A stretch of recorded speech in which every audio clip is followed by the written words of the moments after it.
तानू खांबे.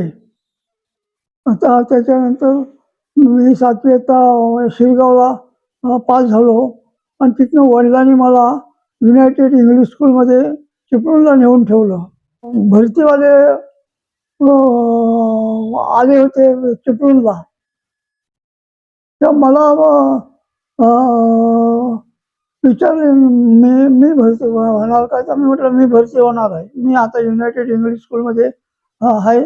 आता 3 महिने झालेत मला. त्याच्यानंतर मग त्यांनी काय केलं, मग आम्हाला भरती करायचं आहे मिलिटरीमध्ये. तर ते 3-4 मुलं आम्हाला घेतली आणि कराडला आम्हाला घेऊन गेले. कराडला घेतल्यावर तिथं गेल्यावर माझ्याबरोबर गेलेली मुलं नापास झाली आणि मी एकटा पास झालो.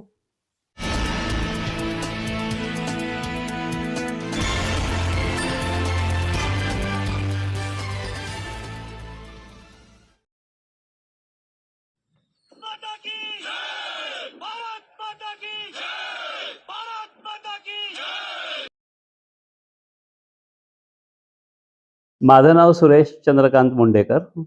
हे बाजूला बसलेले माझे वडील आहेत. साधारण 100च्या आसपास वय आहे त्यांचं.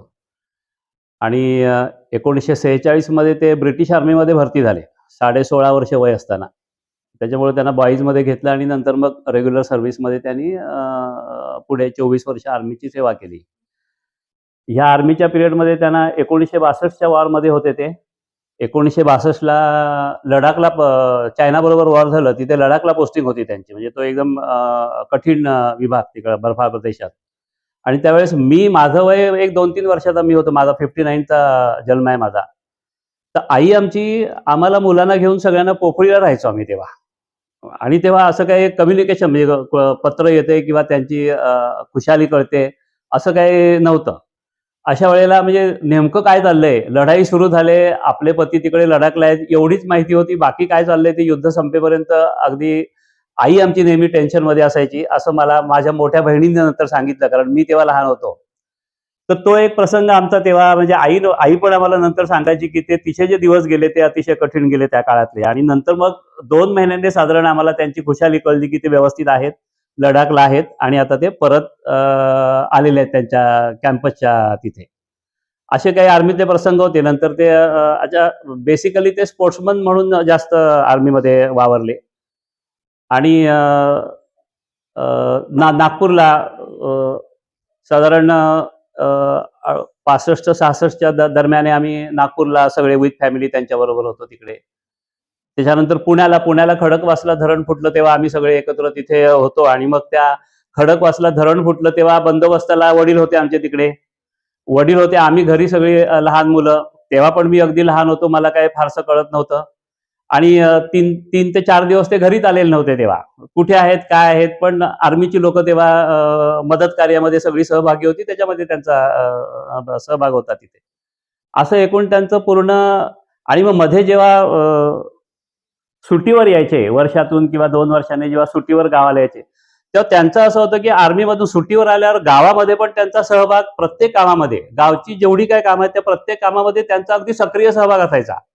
कुठे मिटिंग असू दे, कुठे काय कोणाचं डिस्प्यूट असू दे ते सोडवायला, कुठे काय अडचणी येतात तर तिथे बोलायला. म्हणजे गावामध्ये त्यांनी आर्मीची सर्व्हिस करून पण गावाशी रिलेटेड त्यांनी आपली नाळ तोडलीच नाही. म्हणजे प्रत्येक वेळेला आले की त्यांचा जास्तीत जास्त वेळ हा गावाच्या लोकांच्या सहभागात, म्हणजे होणारी जी काही कामं असतात त्याच्यात संपूर्ण सक्रिय सहभाग देऊन त्यांनी ती कामं अगदी आवडीनं करायची. आणि म्हणून आज गावात त्यांचं नाव म्हणजे चांगलं परिचित, एक चांगलं व्यक्तिमत्व किंवा गावासाठी खूप चांगलं योगदान केलेलं व्यक्तिमत्व म्हणूनच गावामध्ये ते त्यांची ओळख आहे आता.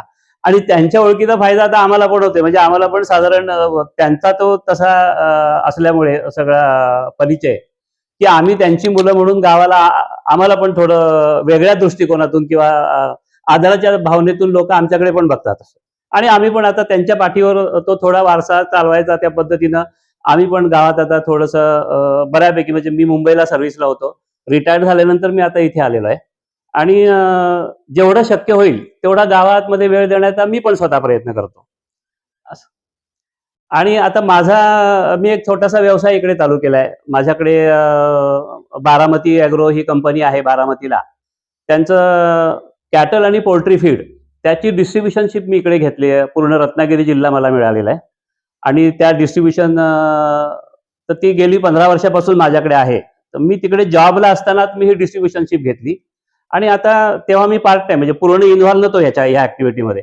आता मी फुल टाइम इन्व्हॉल्व झालो. रिटायर झाल्यानंतर एकतर वडिलांना म्हणजे ते माझ्या बरोबर आहे तिथे, आणि मी ही ऍक्टिव्हिटी असल्यामुळे मी पूर्ण वेळ बिझी आहे त्याच्यामध्ये. म्हणजे माझा त्याच्यामध्ये वेळ जातो. थोडीफार शेतकऱ्यांशी बऱ्यापैकी संबंध येतो ह्या ज्या फील्डमध्ये आहे, पोल्ट्री आणि कॅटल ह्या फील्डमध्ये असल्यामुळे बऱ्याचशा शेतकऱ्यांशी संबंध येतो. त्यांच्या पण अडचणी कळतात. तर त्या बऱ्याचशा वेळेला कंपनीकडे पण आम्ही मांडून त्यांच्यासाठी काय सहकार्य होईल का असा पण प्रयत्न करतो. आणि तो व्यवसाय माझा चालू आहे माझ्या रिटायरमेंट नंतर. आपलं या वयातही त्याची तब्येत बघता म्हणजे आता काय मिलिटरीत सर्व्हिस केल्याचा हा हा हा आम्ही 100 वर्ष त्यांचं अजून पण तुम्ही आश्चर्य कराल की त्यांचा जेवायचा टाइम दुपारी 1:30चा आहे, तर 1:15ला जर वाढलं तर ते जेवत नाहीत. म्हणजे ते घड्याळात बघून सांगतात की माझी 15 मिनिटं बाकी आहेत, तर मी 1:30लाच जेवणार. आणि रोज 1 किलोमीटर चालतात आज पण ते. आता जर रोज 1 किलोमीटर ती डिसिप्लिन त्यांनी मेंटेन केली आता पण. अच्छा, थोडंसं ड्रिंक पण घेतात, पण ते ड्रिंक किती, आपण चमच्याने लहान मुलाला औषध देतो एवढंच. तर मी कधी कधी म्हणतो मी ड्रिंक घेत नाही, पण मी त्यांना कधी कधी म्हणतो एवढं घेऊन काय होत, म्हणजे घेतल्यासारखं तरी वाटायला पाहिजे. तर नाही म्हणतात, लिमिट नाही क्रॉस करायची. म्हणजे आता पण ती सेन्स आहे त्यांना की ती लिमिट नाही क्रॉस करायची, असं आता पण मला ते सांगतात. काम केलं तर मुळात शिस्त, हा ती आता पण आहे. आता पण आहे. आता जर पाऊस पडला म्हणून त्यांना मी जर बाहेर पाठवलं नाही, की त्यांचा जो राऊंड मारतात त्याला, तर ते हे जिने 4-5 वेळा चढून उतरतात. मी ते करणारच ते, कारण ते नाही केलं तर ते म्हणे माझे मग पाय दुखतात. मी जर हे नाही केलं तर मी आता पण मेंटेन करतात हे. आणि करतात म्हणजे करतातच. हे फक्त सांगण्यासाठी असं नव्हे, ते करतातच. आता नाही पाठवलं तर ते वरती त्यांचं चालू आहे लॉकडाऊन तिकडे. म्हणजे ह्या वयात पण त्यांना ती अजून सेन्स आहे की मला हे करायचं आहे, किंवा मला ऍक्टिव्ह राहण्यासाठी मला हे सगळं गरजेचं आहे, हे भान त्यांना अजून पण आहे. आणि करतात, ते प्रामाणिकपणे करतात. दिनक्रम साधारण सकाळी 6ला उठतात बरोबर. सकाळी 6ला उठले की देवपूजेसाठी लागणारी फुलं जाऊन काढून आणतात पहिलं. त्याच्यात जर आम्ही समजा कुठे झोपून राहिलेलो असेल तर पहिले येऊन आम्हाला उठवतात की वेळ झाली, तुम्ही अजून का उठलात नाही. ते झाल्यानंतर त्यांचं ते देवपूजेची फुलं आणून दिली की त्यांना आंघोळीला गरम पाणी आम्ही करून द्यायचं. ते आंघोळ झाली की ते त्यांची देवपूजा करणार. मग त्यांचा 8:30ला बरोबर ब्रेकफास्टचा टाइम आहे. त्या 8:30ला त्यांना ब्रेकफास्ट पाहिजे. तो 8:30 ते 8:40 झाले तर ते त्यांना आवडत नाही त्यांना ते, म्हणजे ती टाइम तो मेंटेन करतात इथे बसून. 8:30ला जेवण झालं की मग कुठेतरी बाहेर राऊंड मारायला जातात. आमची बाग आहे एक आंब्याची छोटीशी, तिकडे एक राऊंड मारून येणार. म्हणजे साधारण 1 किलोमीटर ते सहज. आणि कुणाची आमच्या मदतीची गरज नाही लागत त्यांना. ती हातात काठी मिळाली की तेवढं जाऊन ते बागेत एक राऊंड मारून आले की तोपर्यंत 11 वाजतात. आणि नंतर मग थोडा आराम करतात. आल्यावर 1:30 वाजता त्यांना दुपारचं जेवण. 1:30चं जेवण झालं की पुन्हा थोडा आराम करतात. संध्याकाळी 5ला पुन्हा एक राऊंड घेतात. बाहेर पाऊस असेल किंवा आणखी काही अडचण असेल तर घरात ह्या स्टेअरकेस अपडाऊन करायच्या 4-5 केल्या ते करतात. रात्री बरोबर 8:30ला त्यांना जेवण पाहिजे. 8:30ला जेवले की 9:30ला बरोबर ते झोपायला जातात. तोपर्यंत जाणार नाहीत. मी इथे बसून मग आम्ही थोडंफार गप्पा मारतो. मग मी कधी कधी कंटाळले, मी थोडा माझ्या कामातून पण मी रोज त्यांना 1 ते 1.5 तास फक्त त्यांच्याशी, ते काय बोलतील ते ऐकायचं आणि त्यांच्याशी थोडं आपलं शेअरिंग करायचं. तेवढं त्यांना समाधान मिळतं की बाबा मुलगा माझ्या बरोबर बसला. कारण आता त्यांच्या एजचं कोणीच नाही. मग त्यांची करमणूक कशी होणार, म्हणजे एकटेच बसलेले असतात. दिवसा मला ते पॉसिबल होत नाही. पण मी रोज संध्याकाळी माझं ऑफिस मी बंद केलं, वरती छोटंसं ऑफिस आहे माझं, ते बंद केलं की मी ह्यांच्याबरोबर 1.5 तास बसतो, गप्पा मार. मी गप्पा म्हणण्यापेक्षा ते जे काय बोलतात ते ऐकायचं, त्यांच्या आठवणी सांगतात त्या ऐकायच्या. थोडंफार आपण त्याच्यामध्ये शेअरिंग करायचं. त्यांचा वेळ चांगला जातो, ते खुश होतात आणि आपल्याला पण समाधान मिळतं की बाबा अजून आहे. आता एवढी आता गरमी ह्या वर्षी जास्त होती बघा. गरमी जास्त होती. सगळ्या आम्हाला प्रॉब्लेम आले, म्हणजे ह्या एजमध्ये असून पण त्या गरमीचा त्रास आम्हाला झाला. ह्यांच्यासाठी काही प्रॉब्लेम नाही, म्हणजे काय नाही, ऍब्सोल्युटली वेल. म्हणजे कुठे काय तब्येतीचा माझा इश्यू आहे. वेगवेगळ्या ठिकाणी काम केल्याचं शरीर एवढं मजबूत हा, मजबूत. सगळीकडे फिरून आणि ते मे बी स्पोर्ट्समन होते, तो एक त्यांचा बेनिफिट असेल त्यांना, त्या एक्सरसाइजची वगैरे नेहमीची सवय. आणि प्रत्येक गोष्ट डिसिप्लिन वे मध्ये करतात. म्हणजे आज पण काय करायचं झालं तर ते कसं तरी काहीतरी करायचं असं, अशी सवयच नाही. प्रत्येक ठिकाणी ती ती पद्धतशीरच झाली पाहिजे, ती त्याचप्रमाणे झाली पाहिजे. नीटनेटकेपणाची. हा या वयाचं एवढं ताप्ती राहणं हो हो हो ते कुणी भेटायला येणार आहे तुम्ही तयार हो म्हटलं ना तर आम्ही काय जाऊन तयार करायची गरज नाही. ते जाणार आपला ड्रेस शोधून काढणार घालणार आणि व्यवस्थित येऊन बसणार. आडनाव आमचं खरं आम्ही मूळ गाव आमचं मुंडे हा आणि आमचं आडनाव खांबे खांबे आडनाव. तर ह्यांच्या वडिलांनी त्यांना युनायटेड हायस्कूलला शिकण्यासाठी चिपळूणला राहायची व्यवस्था केली होती. ते चिपळूणला राहायचे तिथे आणि चिपळूणला राहायचे तेव्हा मला वाटतं 45 की जे भरती झाले त्याच्या एक अगोदरच्या वर्षी मे बी 1945 मध्ये प्लेगची साथ आली मोठी आणि तेव्हा माणसं खूप मरायला लागली किंवा तेव्हा काही इलाजच नव्हते म्हणजे प्लेगवर आणि चिपळूणच रिकामं झालं त्यावेळेस. चिपळूण रिकामं झालं मग हे पण ह्यांच्या गावी निघून आले इथे आणि पुन्हा जेव्हा जॉईन झाले तेव्हा नेमकी त्याच वेळेला भरती करण्यासाठी म्हणून लोक आली. तर आता ती शाळेकडं मग ह्यांचा कल कमी आहे. तर ते भरती होताना ते सगळे ह्यांना मुंड्याचा म्हणून मुंडेकर खांब्याचं फार कमी परिचय त्यांचा. शाळेत रेकॉर्डला नाव खांबे होतं पण मुंड्याचा म्हणून मुंडेकरच सगळं मित्र परिवार त्यांचा होता. तर भरती होताना ही 3-4 लोक जी भरती झाले ना ते ह्याचं नाव काय रे तर मुंडेकर. पहिलं नाव बरोबर चंद्रकांत अनु खांबेच्या ऐवजी मुंडेकर लागलं आणि मग तिथून मग आम्ही मुलं नंतर लग्नानंतर तर आमची सगळ्यांची रेकॉर्डला नावं मुंडेकर. आता गावात जी जुनी लोक आहेत ती आम्हाला खांबे म्हणूनच ओळखतात पण आता नवीन आमचं रेकॉर्डला कुठेही नाव खांबे नाही आमचं मुंडेकरच आहे. ते ते मुंडेकरच लागलं हो हो हो मुंडेकरच लागलं ते असं. असा एकूण आहे तोपर्यंतचा. पुन्हा 1900 हे आपलं बांगलादेशचं वॉर झालं 1971. 70 मध्ये ते रिटायर झाले होते. 70 मध्ये रिटायर्ड होऊन आले आणि लगेच बांगलादेशचं वॉर सुरू झालं तेव्हा त्यांना लेटर आलं होतं की तुम्ही घर सोडून कुठे जायचं नाही गरज पडली तर तुम्हाला कधी पण आम्ही बोलवू.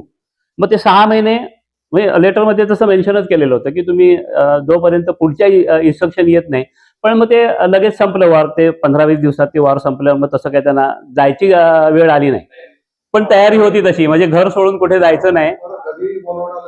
हा म्हणजे ते वॉर जर लांबलं समजा तर कदाचित रिसेंट रिटायरमेंट आहे तर ह्या लोकांना ते कधी पण मे बी त्यांची तशी प्रोव्हिजन असेल आर्मीची त्याच्यामुळे ते लेटर आलं होतं की पुढच्या इन्स्ट्रक्शन पर्यंत तुम्ही घर सोडून कुठे जायचं नाही.